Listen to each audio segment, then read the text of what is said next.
We're good to go. All right. Hey, everybody. It's Bill Gilliland here. Coach Bill with the Coach Approach. This is edition 5 or episode 5. And with the Coach Approach, we're out to change people's lives with world-class business education and coaching. And the cool thing tonight is that we have got one of the world's best coaches on the line. He's a friend of mine and actually a great all-around guy. And even if he is an Oklahoma guy, an Oklahoma fan. So, go Sooners, right? That's right. Reggie? So that's right. Yeah, cool. So why don't you give us a little bit of your background, whatever you want to tell us about you and sort of your coaching journey. You've been at this game. How long have you been coaching? So I've been coaching for 14 years. Wow. So you've seen literally thousands of businesses. Thousands of businesses. Thousands of businesses. Cool. So we're gonna really learn.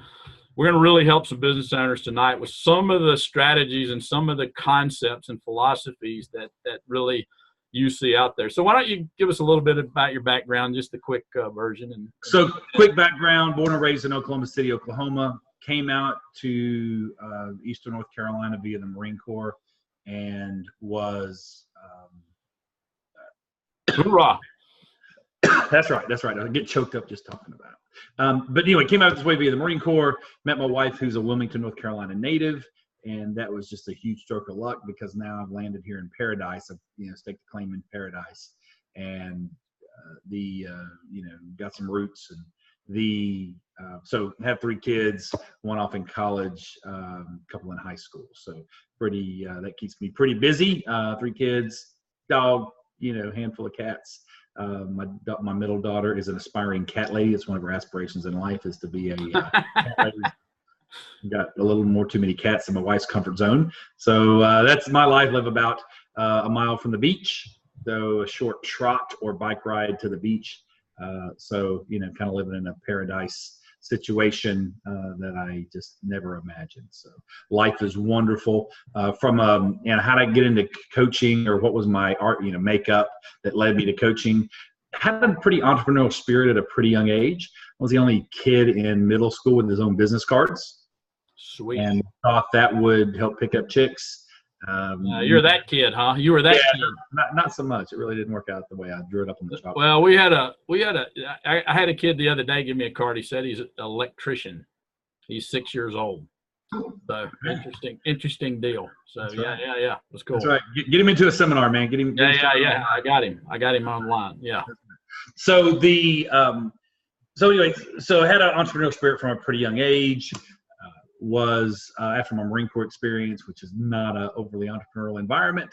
So that wasn't a fit for me long term. Enjoyed my time in service there. Learned a lot, made me a lot of the person who I am, but realized that that was not an organization that I wanted to, the whole being government property thing. And the Marine Corps is pretty serious. Recruiter told me one time, son, this ain't the Job Corps, this is the Marine Corps. And then so decided that I didn't really like the control that they had. I don't know if you know this little fact about the Marine Corps, but if you get a sunburn, if you get a bad sunburn, and if you got a real hardcore unit, they will write you up for destruction of government property. You will get a write-up in your record book. So that's how serious they take this whole government property deal. So saw way too many guys watch their kids not born, missing events like that because they're on deployment. That kind of stuff. Yeah. With that life. So, you talk about the whole thank you for the service thing and people but somebody puts a life into that kind of world, man, that is true dedication service, in an environment like that, because you just have so little control of. Well, we appreciate it here in North Carolina. We appreciate your service. So thank you. Yeah, right. That's right. So anyway, got away from that environment, got out, got in the, realized that I got out and did what I did in the Marine Corps. So I was in supply and you realize that I wasn't going to, working in warehouses and driving a forklift. I was not going to accomplish my aspirations in life. So got into sales. I was the guy voted most likely not to be a salesperson by all my friends, but turned out that sales was not just about who was slick or who was a great conversationalist and BSer, but was really about somebody that could assess people's needs and be able to deliver on those. Quickly became a sales manager, general manager, started running locations, running a business with somebody else's money. Unfortunately, that industry somewhat imploded. I jumped into a booming industry that somewhat imploded and went away. So I had to figure out what I want to do after several great years of experience of running a business for somebody else, what I wanted to do. Action reached out to me, said I had a great background to be a business coach. I had no clue what a business coach was or who Action Coach was, but the more I learned, the more I found out it was something I was tailor-made for. I thought I would come out of the gate strong, killing it, and that wasn't quite the case. I struggled for a long time. Like many business owners that I work with, I was doing a lot of things right, but I wasn't doing the right thing. So my growth to where I am today was slow, painful, a lot of kicks in the guts, and a lot of challenges that I really had to grow through, and really spent some time, even after doing this for a few years, really, really struggling. I'm sure you were familiar with that. So, and I guess the great thing, and sometimes you don't know why you go through some of the struggles that you do. I am truly convinced that I was put through some of those struggles to have some empathy and understanding for the plight of so many business owners, and also a lot of coaches that really struggle, and also to be a kind of a testimony, for a lack of a better word, of somebody that grows through struggles and is able to work their way through it. And I guess if there's one thing I'm really proud of, is the fact that that I really, really struggled at certain points, and I was able to grow through it exponentially.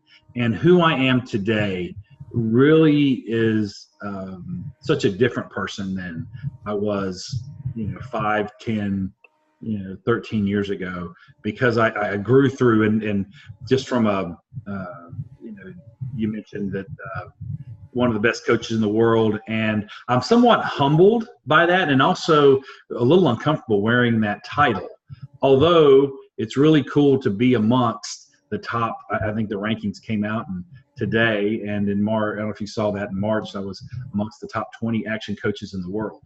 Awesome. And congratulations. The top 2%, top 2-3% of action coaches around the world. So to really be at that place is weird and different. So it's really an honor and a privilege, and I'm hanging out from a ranking perspective on some folks that I've just admired and aspired to be like when I grew up, and it's really cool to have grown to that point. So thanks for that acknowledgement. It means a lot, because you're definitely somebody that I've always looked up to, and was a source of drive and inspiration for me over the years in my action coach career. So yeah, thanks for that. That's an awesome story. That's a great thing. So do you think, one of the things I know about you personally, before we get into and growing your business, is you really had persistence. yes. There are a lot of people that we've seen come and go over the years, but you had persistence. What do you put that up to? Is that just how you're built, or was that from the Marine Corps, or what's the deal? Yeah, I don't know how much of it's just being too dumb to quit. Yeah. Well, as entrepreneurs and business people, a lot of times, you think, well, if I'd known what I knew, maybe I never would have gotten into this business in the first place. But, that's right. But so a lot of it is just, too dumb, too stubborn to quit. I think truly I felt like it was what I was made for, what I was called to. Yeah, that's right. If it's a calling, you have to stay with it. Yeah, if it's one of those things to where I think what I was designed for, I was passionate for. I was listening to a great podcast that I would encourage everybody to listen to. It was Dr. Phil has a new podcast. I don't know if you've heard it yet, but it's called Fill in the Blanks. PHIL, fill in the blanks. And it's Dr. Phil interviewing some great folks. He has some great in-depth interviews, long-form interviews with Charles Barkley and Shaq, and a couple other, what's his name? Steve Harvey.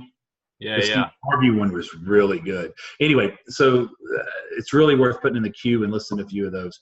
But he did an interview with Oprah recently.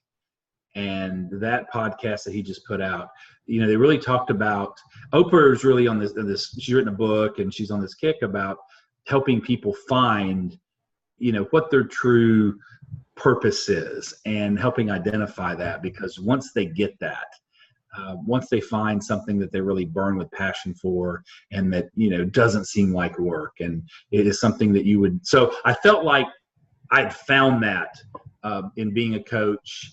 Thought Action Coach was a great company to partner with to help manifest that. But but I was doing a lot of things right, but I wasn't doing a lot of the right things. And I went to a conference one time when I was coming up on the end of my first term as a franchisee.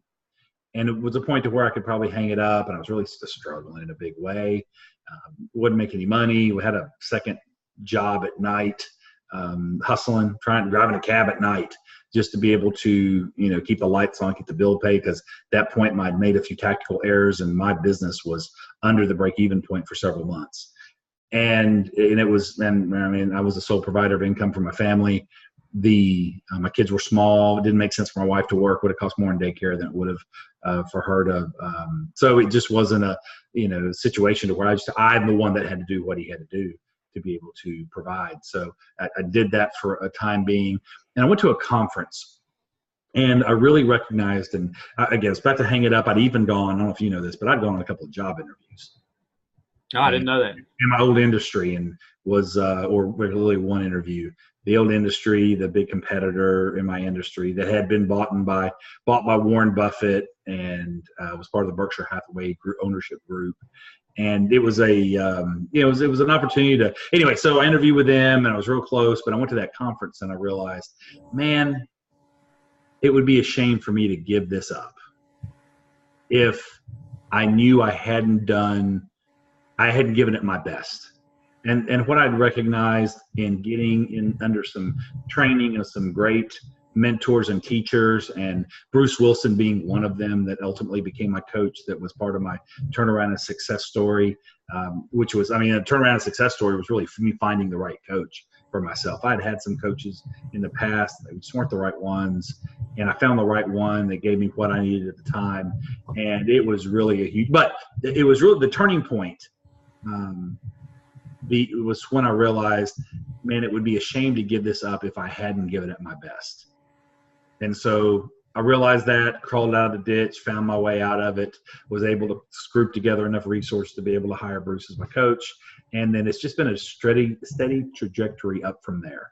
And it's really been a cool journey along the way. So I think that, I guess, long answer to your question was recognizing that I just haven't given it my best, and it would be a shame to hang it up and go back to the corporate world, where I don't think that's what my purpose was. It was just where I made some money and was comfortable as an employee. But man, I liked what I was doing by impacting lives as a coach. And once I started to dial some things in and make a few course correction and adjustments, and had somebody that was always working with me on mindset and getting my head right, and growing who I was, growing the what we refer to in action as the be. And as I slowly got that work to become more, and then able to do things with more effectiveness, I was able to have more. And it's really cool. And the place I'm at now in my work as a master coach with other coaches is helping them find that as well.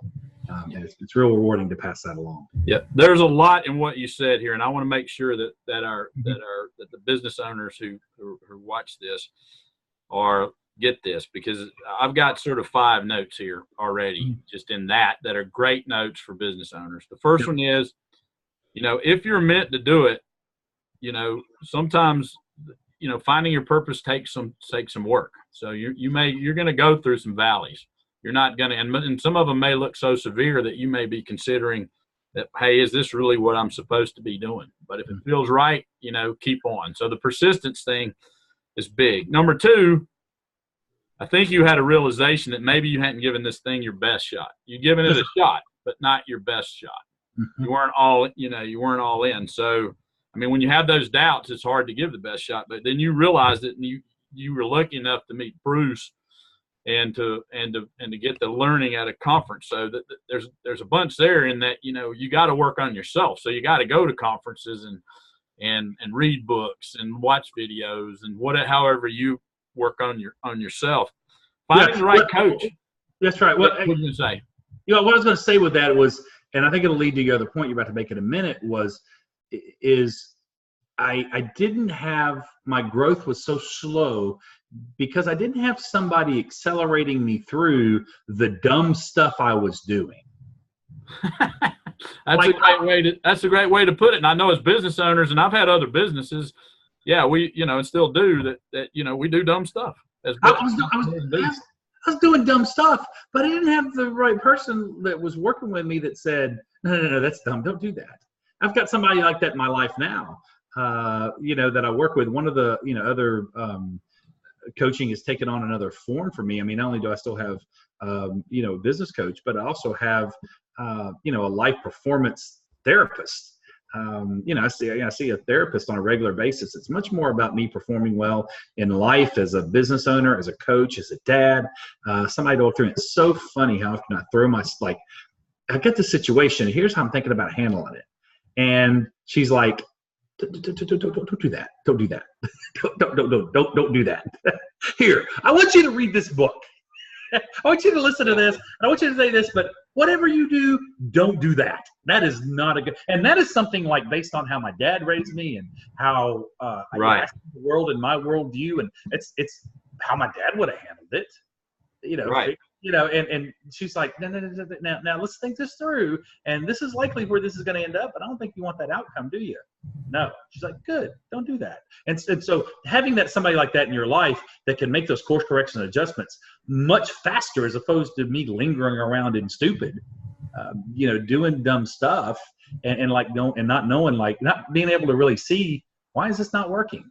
Why is this not? So anyway, the, accelerating the path through the forest of stupid and on to doing the smart and right things, I think was what helped pull me out. And then, your next point, you're talking about having the point 3 was find the right coach or coaches. Coaches. And you did that. You found a business coach and you found a performance coach that's impacting, a lot of your eyes. So I've always said you got to have the right coaches in your life. And we all know that, and you made a great point of that coaches, you may get there, but coaches are going to accelerate the growth. I mean, we see it over and over and over again. We're going to accelerate, we're going to squeeze the time in the process down. So that's right. Well done. And then you have 2 other that are a little bit, they're all related. Number 4 was, getting your mindset right. Actually in business, we've found hundreds and hundreds of times that if you can get the mindset right with somebody, then, the rest will eventually take care of itself. But and that's growing in the mindset of, learning how to be a better person, a better coach, a better business owner, a better entrepreneur, what we call growing your B. So, and I know that we have a slide that you may want to talk about around growing your B and that sort of thing. So I think those are awesome lessons right there. If we ended our call here, I think we would have, dropped. Well, I got my magic wand. So yeah. I think, if our entrepreneurs and business owners can just get those 5 points, I mean, they'll be ahead of the game. But let's dig in and let's give them some. I want to talk a bit about your philosophy of growing businesses, because you've had, literally hundreds of businesses, and you've had great success, and your business owners. Look, it's a 2-way street in coaching. The business owners, they're in the swimming pool swimming the laps. That's the way it works. It's just like you're in the pool swimming the laps and building your coaching business, and you had the coaches outside. Yeah, of course. I heard a great coach the other day. Somebody said, well, you're a great coach. Well, why do you need a coach? And said, well, I'm a business owner. Yeah, of course I need a coach. Yeah, because every person in business needs a coach. So, coaches have played a big role in both of our lives. So, I don't know where people get the idea that a coach is for the sick. That's right. You go to a doctor for the sick. You go to the coach to go to the Olympics. That's right. So, if you're good and you want to be better, then that's where you need to go. All right, let's talk about your philosophy a bit. Why don't you go into your philosophy? I know you've got a specific philosophy and a system that you use. It's very similar to what I do, but I think it's good for you to tell us, because you've really developed it down to an art. So I guess it starts off with, before we get into specifics and principles, I think really looking at the lay of the land and why there is such an important need to, and just in general, if you're going to grow a great business, then you've got to grow yourself. Generally, people, what I found, I don't know about your experience, but my experience has been people don't seek out a coach often when they're on a strong upward trajectory. They often seek out a coach. They kind of think they get going, maybe they get started in a business, they have some success. But often, more times than not, most of the time, people seek me out, not when they're on a roll. If you're on a hot streak and things are going well and everything's coming your way and, you're at the craps table, man, and the numbers are flowing, well, you're on a heater. You're on a heater in business, and you got this all figured out. And most people naturally don't seek out help and support when things are going well. What I have found is people end up approaching me when they plateaued a bit. Plateaued, great, yeah. Yeah, they plateaued it at a certain level, and they've gone as far as they can with what they have, and they often have a certain level of dissatisfaction, and with dissatisfaction, they're seeking out change, and then they reach out to me at that point. And what we do as coaches is, we just don't advise business owners, or we just don't provide instruction and training and consult with them. But we have the job and task of actually growing them into the business person they want to become, so that they can, build that business and live the life they want to live. And we have to grow them into that. We grow them into their goals. So, to be able to get to higher level, and if you're a person that's capable of building $1 million business, and that's as far as you can take it left to your own devices, but that's short of your aspirations. Your aspirations are $5 and $10 million, and you're watching other people in your industry build $5 and $10 million businesses, or 100. Yeah, and you're like, God, he can do it. Why can't I do it? Because I'm better than him. I'm better looking. I'm more charming. I'm a cooler dude, man, and I deserve it. Mama tells me that all the time. I deserve more. I'm special. I don't get what he's not that special, and he's killing me. He is kicking my tail. Which is, by the way, as a side note, why I really enjoy the Action Coach community, because there's always somebody ahead of me kicking my tail that I think I am better than in so many ways. But yet, they still have better results. And so it really kind of keeps me growing and moving and giving somebody to shoot for. So the not being the biggest fish in the room is really helpful for me to humble me and recognize me that I have upside to grow and continue. So but you have to, grow. You have to be grown into your goals and aspirations, because you typically, with your left your own devices, you fall short of those.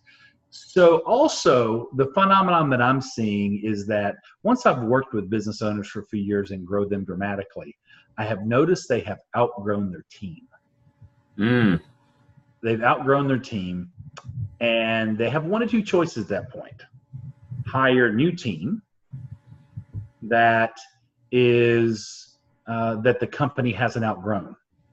Hire a new team with the attitudes, the beliefs, the values of this new business, and it's attractive to this new business owner. Well, then what do you do with the old folks? Well, you can whack them now and move them on to something else. The challenge with that is you have a lot of equity in them. You built up a lot of training and development, also some loyalty. And so I find that business owners are often, big-hearted, and for a good reason. They've worked with this person. By the way, they know this person was with them from the start, and they feel like they owe something to them. And there's probably some to that. But they don't know how to grow and change. They don't know how to grow them. Like, we know how to grow people and grow business owners, and that's our profession. But their profession is being a business owner. Their natural profession is their technical trade: electrician, a plumber, a website designer, a massage therapist, whatever. And that's their technical expertise. But they don't have that technical expertise training, world-class training on how to develop people. So that's something that you have to teach, train, and grow them into.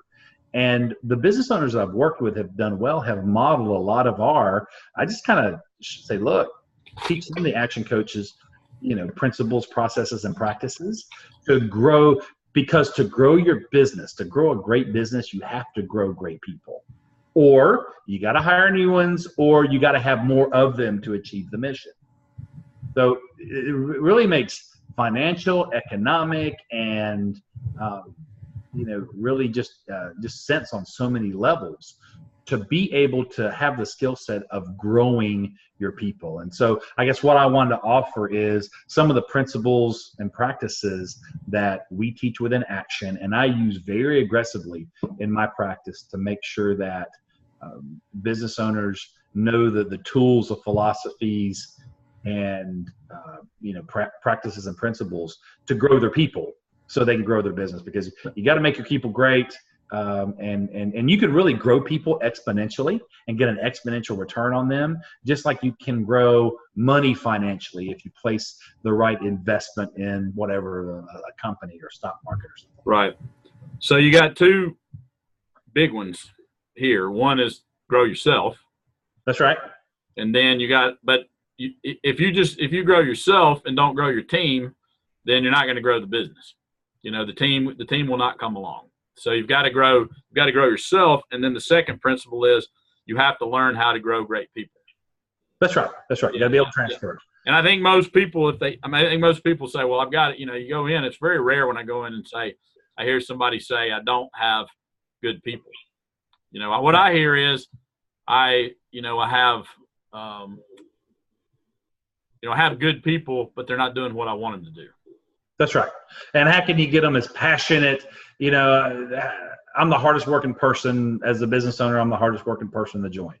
You just can't get people to work as hard as you do in the business. Yeah. And, part of that is a belief disconnect, because they don't have enough evidence in their life to really see that, there are people that will work for your business and actually work harder than you will. And they often don't believe that until they see it in real life. And then once they see it, once they experience it, they're like, holy cow, who would ever thought? Yeah. Have you ever had the experience where you finally get the business owner to go to maybe their top key people, and they're like, and they kind of, because a lot of them are control freaks, right? That's right. Okay. And they finally say, look, I need some help. And the guys are like,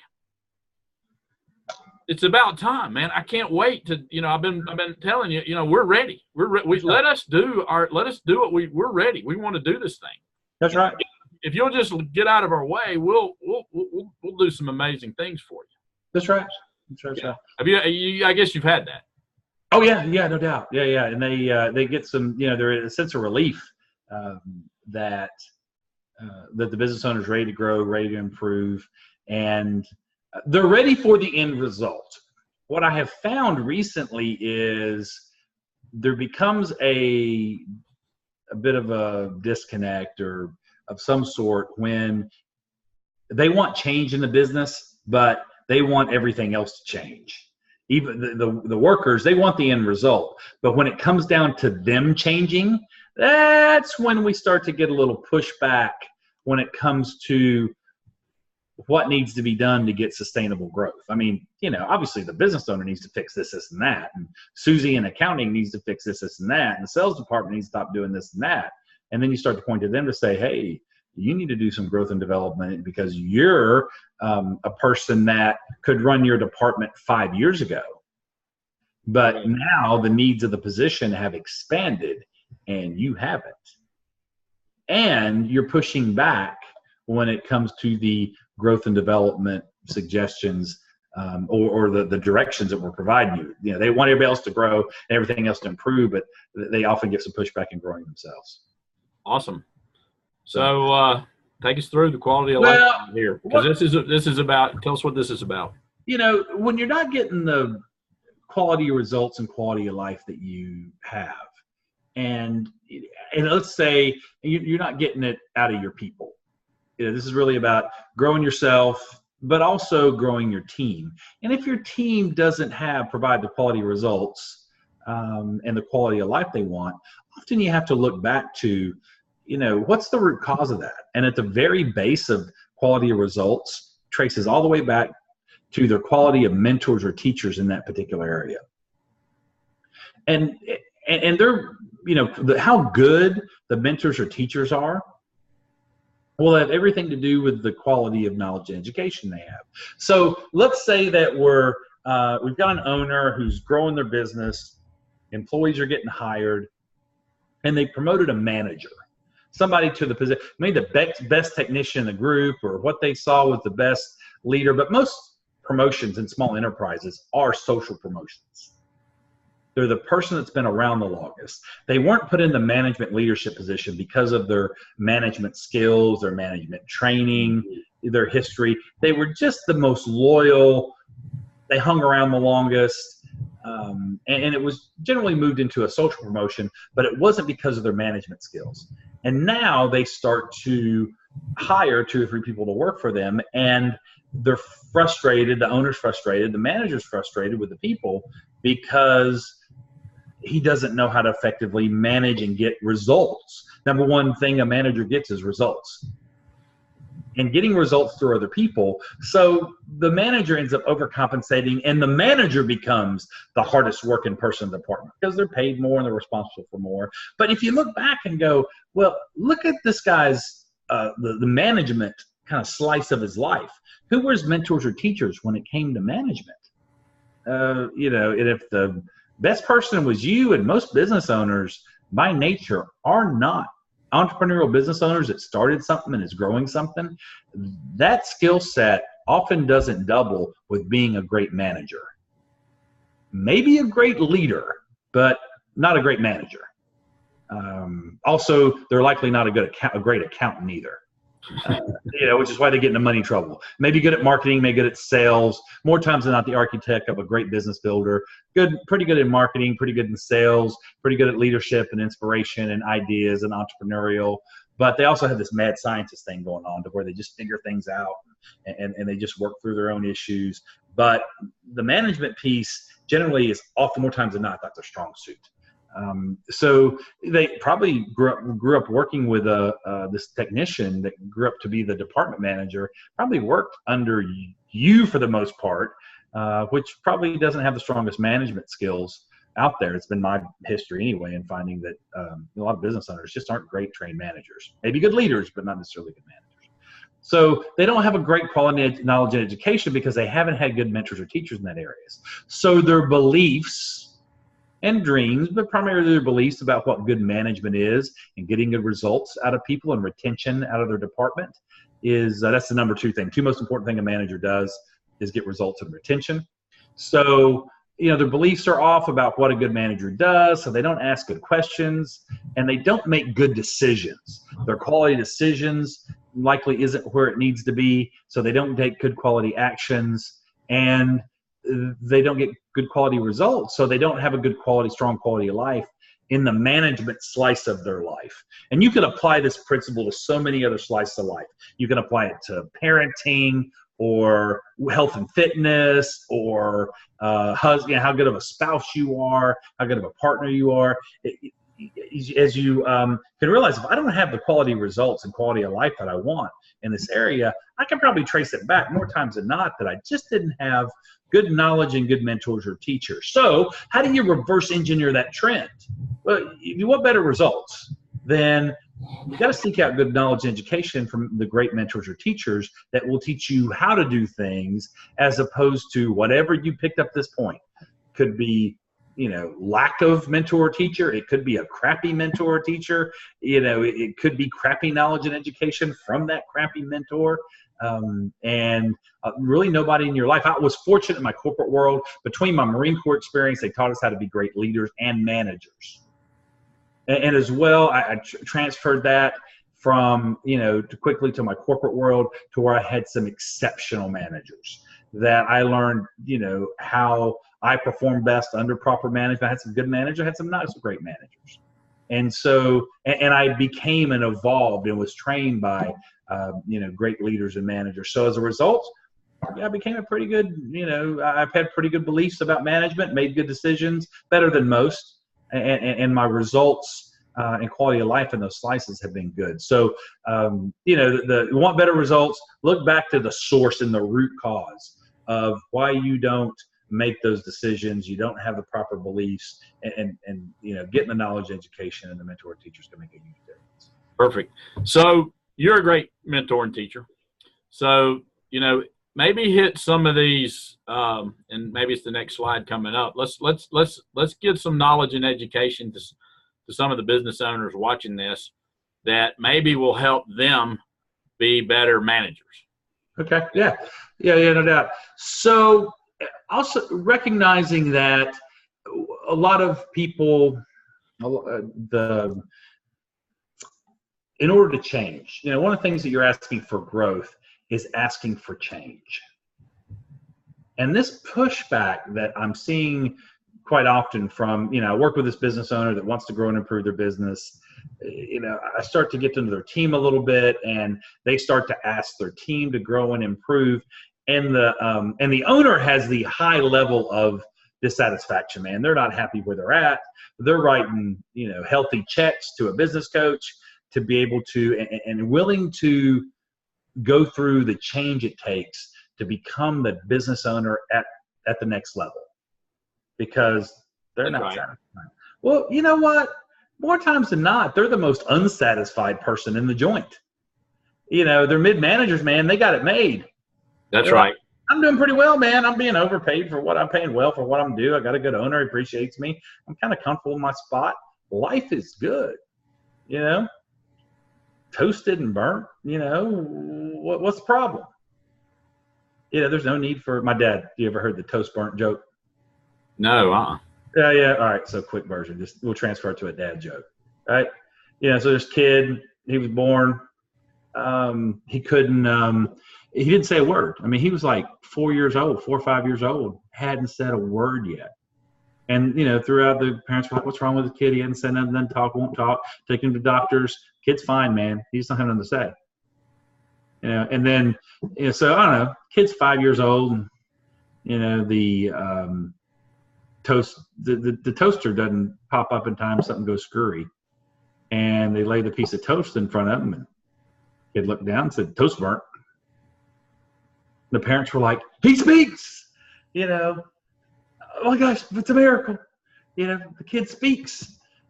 Son, why haven't you said anything up till now? It's like, up to now, everything's been all right. So and I think many employees face that. They're like, up to now, things have been all right. Things have been good. No need to change. And so they ask them to change. They ask them to start learning and growing and, doing, listening to podcasts or reading books or going to seminars outside of their working hours or within their working hours, or ducking their responsibilities, or start attending meetings. And they're like, whoa, and they're not responding to the change.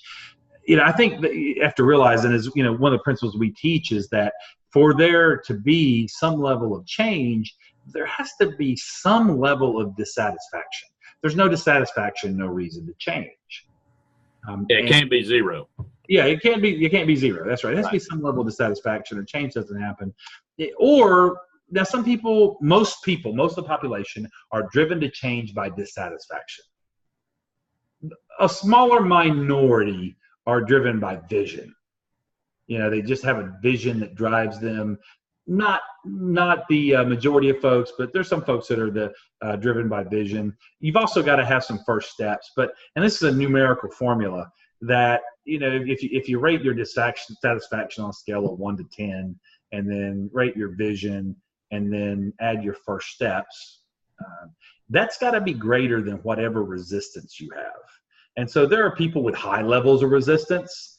And give us an example of a resistance. I mean, you and I know what it is, but let's give an example. So, all right, you get the people that, man, low level resistance, right? Cute little people that have small waistlines that, they get 5 pounds overweight. They're like, I'm so fat. I need to go on a diet, right? And then you got, so those are the people that, they're slightly off. Man, they're going to make a change. And then you get some people health and fitness wise that the doctors told them, if you don't start taking better care of yourself, you're going to have a heart attack or stroke. This is not going to end well, and it's going to end for you quickly unless you change. And they're like, yeah, doc, give me some pills. Yeah, doc, give me some pills, right? And then and they don't take care of themselves. They don't make change. And you may have known some people, like this Bill, that have had a serious health incidents. They've had a heart attack. that has really was a wake-up call for them. And all of a sudden, man, and as many years as the doctor told him, you better, that heart attack, man, they cleaned it up like that. Man, it was grilled chicken and olive oil and salads and greens, and they totally turned their lifestyle around when they resisted for years. Yeah, so they had a high resistance until they had some incident that immediately lowered their resistance. Well, either lowered resistance or raised their dissatisfaction up so high that they're like, their dissatisfaction. Yeah. Say again? Probably both. Yeah, probably both. Probably both happened. Or, the woman that struggled with her weight, kind of went through that same evolution for a long time. And, they went to the family reunion and their uncle went, you sure look happy. You sure look fat, happy, and sassy, And all of a sudden, man, they're calling. I used to be a partner in a personal training studio. And, after the holidays, not just Christmas, but like after family events where, people said things inappropriate or class reunions or something, would be a big time, what triggered you to give us a call? And often it was somebody made a comment that raised their dissatisfaction so high that they're ready to take action and do something. Yeah. So how do business owners use this? I think you got to often be the catalyst of dissatisfaction. I think a lot of as a coach. Yeah. Or as an owner. Yeah. Because I think a lot of people live in delusion that they think they're doing well. And so you've got to talk about performance on a regular basis. As a business owner. Yeah. As a business owner, you've got to talk about performance and make sure performance is an issue, and that as much as we have interpersonal relationships and goodwill between each other, and I think we put a lot more of our heart in our employees as a business owner than probably a more manager in a larger organization. I think it becomes more personal and more heartfelt, and and people, a lot of folks love the family business environment, but employees love the family environment because they can get away with more. The family feel of a business, but they can get away more like they do when they get away with their dad or their mom, or, because it just becomes so interpersonal, it becomes so personal, and it's much more about relationships than it is outcomes and results and shareholders and performance. And I worked for UPS one time, and my boss at UPS loved me. I was unloading trucks in the morning, and he thought it was great, man. Like my attitude, Marine Corps veteran, I got up, that's a great guy. But you know what the problem was? I could only throw out so many boxes at the back of a truck. That job, they time it. They click how many boxes. You have to be able to throw out 90 boxes a minute out of the back of that truck. Whoa. And if you can't do that, then you're not fit. Now, I peaked at about 75 to 80 a minute. I am more of a lineman build, and tight end, the guys that succeed in that job were the pterodactyl wide receivers, running backs, the quick guys. I am built for power. I am not built for speed.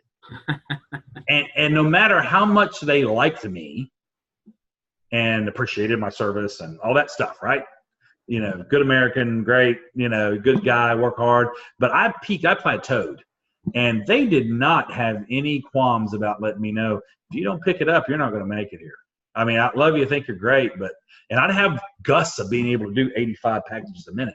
I'm close, right? I'm close. Yep. And UPS didn't care, man. They just wanted to go find another pterodactyl that could move quick and speed the way through. So I think, well, what's a small business owner do in that sense? Well, Reggie tries hard. He's got good effort, man. I wish the last, junkie that I had work here, had the attitude Reggie does. So we'll keep old Reggie around, even though he can't perform to a standard. He's been better than most. He's sober. He smells good most days. He'll be fine. And those subjective, interpersonal type decisions that often get made in a family, small enterprise type environment, can lead to a little bit of delusion that people think that they're just doing good, and they don't really focus on results and outcomes the way that larger enterprises do, because they have to. UPS doesn't kick the post service's tail every day, the way they do now, without having tight standards. That's right. So So anyway, I think you've got to often, because of the delusion that exists in most businesses, small enterprise business employees' heads, is you got to talk about performance on a regular basis and have standards and make sure people stick to those, and often stoke up the dissatisfaction. Now you can also stoke up vision, but just don't leave them hanging there. Have them have first steps to help them move through, but let them know that change does need to be made. And I've gotten good at kind of, we've really been aggressive in pointing that out recently to the employees of the business owners that I coach and work with, and having them say, look, I am on this growth trajectory. And if you don't grow with me, one of two things is going to happen. I'm going to replace you with somebody a new person that's going to be your boss, that is more than qualified for the position that you're struggling at, because you're struggling with managing two people. That's right. And eventually my vision and goal is to have 5 people in this department. So we may need to bring somebody in to mentor and coach and be a mentor to provide you education and knowledge. But you're going to end up having a boss in this department. And that's going to teach you how to do this, unless you grow into someone that can manage a 5-person department. And that's often that is helping create the vision and dissatisfaction. That's awesome. And a consequence for not growing, because they push back on the change. I mean, it's a great point. Often the business owner is willing to change, but they have to be the catalyst for their team to change. If their team will not change, then they're going to end up nowhere. So that's awesome. That is great stuff. So that's how they stir up the dissatisfaction. So and then of course the formula for success, this is a familiar one in our world, Bill. But maybe it's maybe I'll throw a different distinction on it, or maybe be a new thing for your audience, which is, in order to have the results that you want to have, you got a couple of choices. You want more. You want to have more effective employees. You want to have more sales. You want to have more revenue. You want to have more freedom. You want to have more time, whatever that is. In order to have what you want, you got to do one of two things. You either have to do more and be more efficient and get more activity and get more output out. But the other choice is that you have to become more. And becoming more is who you are, what your skills are, what your beliefs are, what your attitude is, and really your mindset. You could call be your mindset and wrap it up in that term. Right. So let me make sure we understand this. So in the example with the UPS, you couldn't do any more. That's right. So it doesn't matter what job you're in. At some point, you're going to be a limit of how much you can do, and the only way you can have a better outcome is to become more. Is that what you're saying here? That's right. Yeah, okay. I needed to become faster. I needed to become more nimble. I needed to become, and probably go through pretty major transformation physiologically to do that. But unfortunately, I didn't have the time to do it. I had 30 days, and I had about 5 days. I had about 5 to 10 days left where I peaked. And they were like, if you don't, and because I wasn't, and you know what they find? They just go find guys that are faster and speedier and more nimble. Sure. And, and by the way, unloading trucks is how you graduate your way into driving the truck. And what's one of the characteristics and traits of a UPS driver? They're quick. Are they big and slow, or are they quick? They usually running in with the packages. They jump off the truck with the packages. They run in. They do their thing. They're quick. They get you to sign it, and they're back in the game. That's right. They're quick. So that's all part of who you have to be to be able to. You have to be quick, and not necessarily quick. Strong, powerful, but not quick. Yeah. So who I wasn't the right butt in the right seat. So there's probably a whole lesson in that, in what you're looking for. And they tried it out. They gave it a shot. They got 30 good days. They got their money's worth, but there was just not a lot of future in me, because I just wasn't who I was, who I am, who I be didn't line up. So it didn't work. So, all right. And so I think in most business owners' lives, when you say, I want to have more, and you say, well, you're going to have to do more. Well, if they want to have a business that's twice as large as it is now, and they're already working 50, 60, 70 hours a week. Sometimes 100. So yeah, they're working crazy hours. And so when you start to say, all right, well, in order to have more, you're going to have to do twice as much. And that math doesn't work. Right. The math doesn't work. Yep. So what's going to have to change? Well, they're going to have to become more. They're going to have to sharpen their skills. They're going to have to change their belief systems about things. They're going to have to become, amongst many things, a better delegator. They're going to have to become a better trainer. They're going to have to, well, I'm not a good trainer. Well, I know you are now, but remember our choices. You're either going to have to do more or you're going to have to become better. So where's and the nice thing is about the become. So often there is room for exponential upside on who you become. Yeah, there's always room for personal growth. You can't do more, but you can always. I mean, it's sort of like you can't unlearn something. You know, once you learn it, once you become that person, you're a different person, and it's kind of like your journey. You became a different person in the last 13 years, 14 years. That's right. As your journey along the way, you were always getting, and there's still more upside. That's right. I mean, you can't run out of room to grow. That's right. And you can exponentially grow, but most people cannot exponentially do more. But the tendency for most business owners, because a lot of them, in our world, a lot of them started as some sort of technician. They want to just do more. That's right. Mm. Well, and they want to have more, but what happens is they settle on their half. Now let's fast forward to where they plateau and they make those attempts to growth, and they're like, okay, I'm just going to do more this year. And then they start, and they're like, oh no, wait, I can't do any more. Wow. And then they go back and they say, you know what, I'm just need to stick with the results that you want to have. And they stay plateaued and they come up with what I would call excuses. They call reasons why they need to stay where they're at. Yeah. Good point. That's a good point on the reasons. I always caution people, when you hear reasons, it's just an excuse.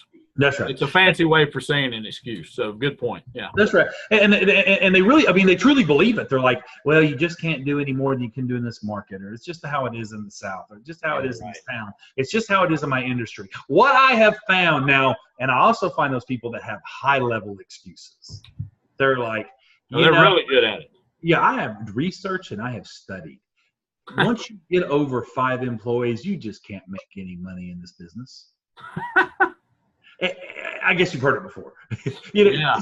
It's just not worth it. It's just the tipping point to where everything else is unproductive. I'm like, yeah, one of the things as a great manager or a great coach is you just can't buy into that stuff.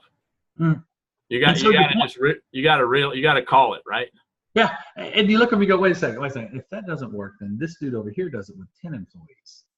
If it can't be done, why is he doing it? Yeah. And they go, well, he's cheating and he's whatever. They have excuses on why, and they blame all kinds of circumstances. So the point being that that you often get stuck and you often settle for what you want to have because you're not real clear that on like, I can't do anymore, but they miss that piece of the puzzle of becoming more to be able to do that. Yeah, so this is really good stuff, and I know you got a ton more, but we're kind of getting close to the end of the hours. There's let's save this one. Let's come back. Let's say can you get through this one in the as one last point here, or what do you think? Well, how about this? Why don't you extend me a little bit? Yeah, okay. Let's go. Let's get through this. This is important because this is the next step. Live on the edge, because this is really important stuff. Yeah. So pay attention. Yeah. I don't want to live on the cliff. I don't want to leave them as a cliffhanger. So go on. People ask, like, how do I grow the bee? How do I, the identity iceberg, where there are actions, behaviors, and decisions that are the things that you do. Like, this is the do and the be do have. Well, how about what's the be? Okay, hang on a minute. Let's make sure I got this. So the actions, behaviors, and decisions, the things you can see are the do's. That's right. Okay, got it. And those times do equals have, then the actions, behaviors, and decisions, the things that actually are external or show up in the doing.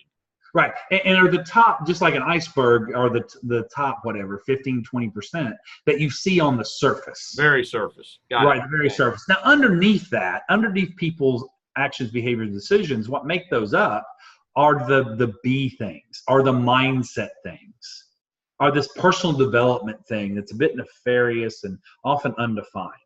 You know, the who you are is made up of, and your mindset is made up of your skills, things you know how to do.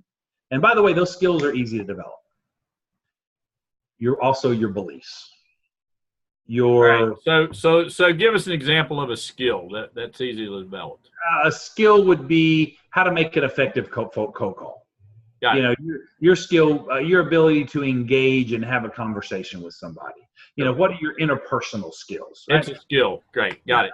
And skills can be easily changed. Heck, man, I might have said something today that would have instantly sharpened someone's skill. Some other skills take a little more honing, a little more development, but often skills can be as soon as instant, and some take a little more time to hone. But what keeps you from developing those skills or even wanting to go through skill development is your belief system. And if you don't believe that something will work, if you believe that I can't do it in this industry, it's just, you know, all that you can do is have 5 employees in this industry, because anything more than that is just going to be unproductive. Well, no matter what kind of skill development I try to put in there, it will be blocked by that belief that it can't be done. And you'd be unwilling to. So they could have the skill to make the cold call, but if they believe cold calling is, you know, not going to work, or in an interrupt, if they have the belief that cold calling is rude and interruption and creates an interruption, and my dad hated telemarketers when they called during dinner or something, and so telemarketers are bad, and so my belief around cold calling is that it's bad. Right, and that business owners don't want to hear from people that call randomly. Got it. Perfect. You know, so that's going to block any skill development you do, and that can come from a value and even an identity piece, who you say you are. All right. So what's the difference between values and beliefs in your mind? In my mind, you know, a belief surely is something that can change. It's a little easier to change. The value is a little deeper. A value is something they hold to be true. Yeah, it's truth, and a belief is, I mean, my beliefs have changed so dramatically. I can go to a conference and change my beliefs. But values, man, I've been hanging on to those for a while. And those are deeper rooted within me, and also sometimes take some real therapeutic work to be able to develop. Somebody really needs to know what they're doing. To challenge my value system sometimes takes a little bit of work, because I'm going to be a little stubborn. Yeah, absolutely. It's so values are much harder to change than beliefs. That's right. And then, of course, identity, who I say you are, who I say I am, and who I believe I am is even deeper. And this is deep rooted stuff. So if you're going to help develop people in sustainable results, you're going to have to change their mindset. You're going to have to grow their skills. You're going to have to challenge your beliefs and give them tools to also, and sometimes you can challenge and change them, but often people need to do this for themselves. They have to want to. If they don't want to, they're unlikely to change. Is that fair? That's right. So putting them in an environment, one of the fastest ways to create changes in beliefs, values, and identity and sharpen skills is environment. Having an environment and that's why, you know, I am so passionate. And, you know, what you saw last year in our Action Coach conference in Hilton Head was, you know, I brought more business owners than anybody on the continent. Any other coach on the continent, I had more of them there. Well, why did I have so many there? Because I totally believe in putting them in an environment of some of the most progressive business owners in North America that invest in attending the time and money to be able to attend the Action Coach conference is critical to helping them make the identity, values, and belief shifts that it's going to take to be a business owner at the next level. It will accelerate their journey. They need to be at the Business Excellence Forum BEF next year in Nashville. Absolutely. Yeah, no doubt, because that is going to. And my pitch to them is, because some of them give me pushback and resistance. Yeah. On why they should go. And what do? I do two things. I show the vision and I stoke their dissatisfaction and say, I am certain this could take, you attending this conference could take 1 to 2 years off the time it's going to take you to build the business you want to build and live the life you want to live. Wow. That's cool. Let's wrap it up for there. And I just want to, yeah, this has been amazing. This is great stuff. And I think it's good this will be good on a lot of levels for a lot of people. And, yeah, I want to thank you for coming on and being part of this series. I think this thing's gonna have fantastic legs. So yeah, thanks for this. And like if somebody wanted to reach out and thank you, how would they get a hold of you? Maybe send you an email or something. Send me an email, Reggie Shropshire, ActionCOACH.com. If you just Googled Coach Reggie Wilmington, it's an easy way to do it.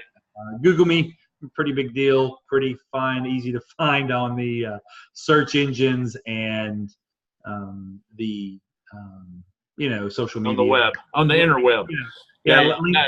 He's a big guy, and he's got a big presence in the Wilmington market in North Carolina. Has done a fantastic job down there in helping business owners get to where they want to get to. So I just thanks again for being on here, and we'll talk to you soon.